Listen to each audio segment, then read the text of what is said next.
This episode is supported by Brilliant.org. Whether you're headed back to school or just wanting to pick up a new skill like a language or an instrument, learning new things is amazing. But is there a better way to learn something quickly and retain that knowledge? First step is skip the laptop. Though you might be quicker at typing, writing with pen and paper is the way to go when taking notes.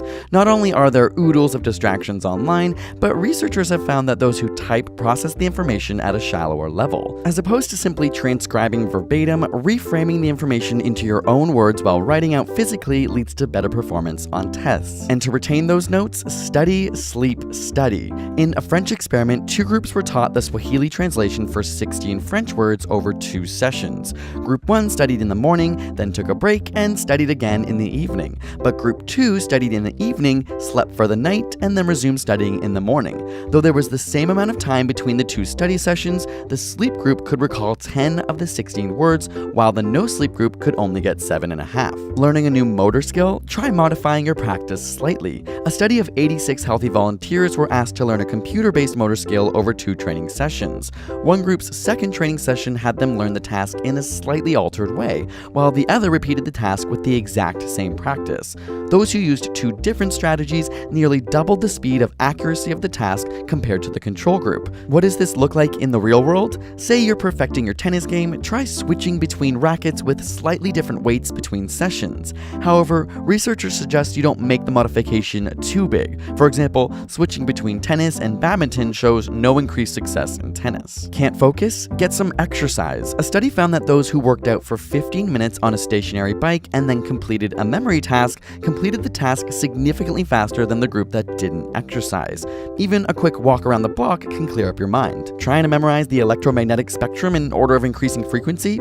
Who isn't? Try a mnemonic device such as an acronym sentence like Raging Martians invaded Venus using X-ray guns. This method has been proven in several studies as a way of committing information to memory. Why?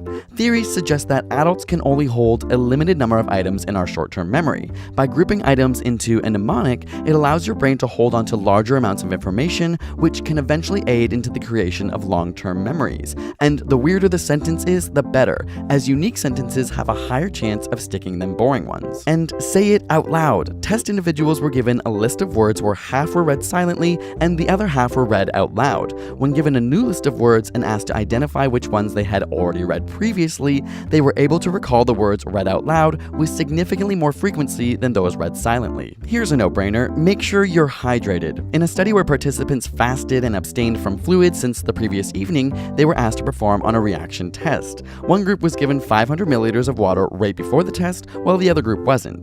The group that was able to hydrate before the test obviously performs significantly better. This is because water helps improve overall mental processing and learning. And after all that hard work, give yourself a reward. One study found that reward-motivated learning, in this particular study it was monetary compensation, led to increased memory formation, and this effect even increased when the reward was of higher value. This finding highlights how reward motivation promotes memory formation via the release of feel-good neurotransmitter dopamine in the hippocampus prior to learning. If you're really keen to learn faster, check out Brilliant.org, who sponsored this episode and is one of the best places to do just that. Like us, they believe that if you're excited, you'll learn quickly, that active learning is best, and that questions that spark curiosity are so important. Whenever we want to build up our logical thinking powers or break down the physics of everyday experiences around us, we check out Brilliant. It's a great way to challenge your mind on the go, and you can master foundational concepts through guided, in-depth problem-solving quizzes. Check them out at brilliant.org/asapscience to sign up for free now, and let us know how it's helped you learn faster. And subscribe for more weekly videos every Thursday.